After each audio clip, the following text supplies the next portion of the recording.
Netanyahu's power seems intractable. But Israel's arrogance in thinking that they have all the tools they need to win will be their downfall. Because what Netanyahu doesn't expect, and what he really can't fight,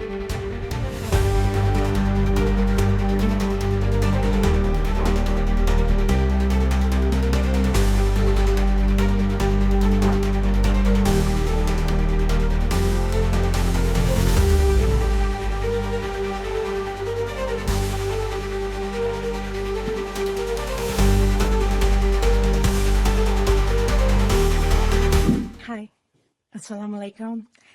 The last few days have been really hard for a lot of us, the last 16 months actually. But I want to share an insight that I learned from the Quran. And hopefully this will encourage you and give you hope. Okay, so when the Prophet Muhammad was being hunted by the Quraysh, he and Abu Bakr decided to take refuge in a cave. And the Quraysh were right outside, swords drawn, hunting for them. If they had looked inside the cave, the Prophet would have been found and likely killed. But they didn't, because Allah had done something seemingly small and insignificant, but which would serve to protect the Prophet. Did Allah send down an army to fight the Quraysh? Did he send down a torrential rain to drown them? No. He simply covered the cave with a spider web. The all-powerful sent a spider web to protect the Prophet. This protection was a form that the Quraysh never expected and weren't looking for, and they certainly hadn't prepared for it.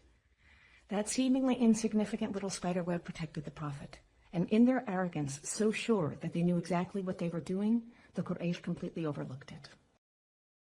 Just like the Quraysh, Netanyahu's power seems intractable. But Israel's arrogance in thinking that they have all the tools they need to win will be their downfall.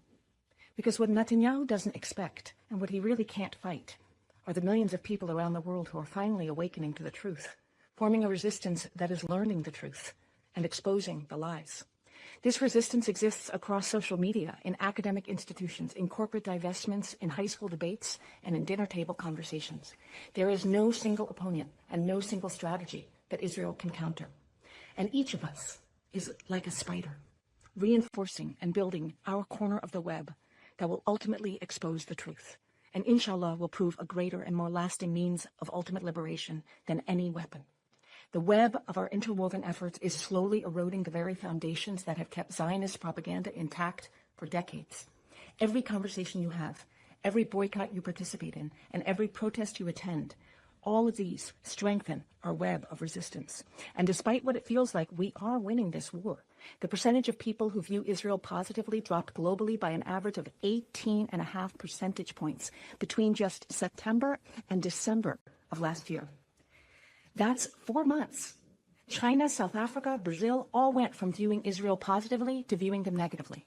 Net favorability for Israel and Japan went from an already abysmal negative 40% to a stunning negative 62%. In South Korea, net favorability went from negative 5% to negative 47%. There are still holes in our spider web, holes our enemies seem to march through unscathed. But this web is getting stronger every day because of your individual effort. So pray to Allah for strength to continue. Have a beautiful day.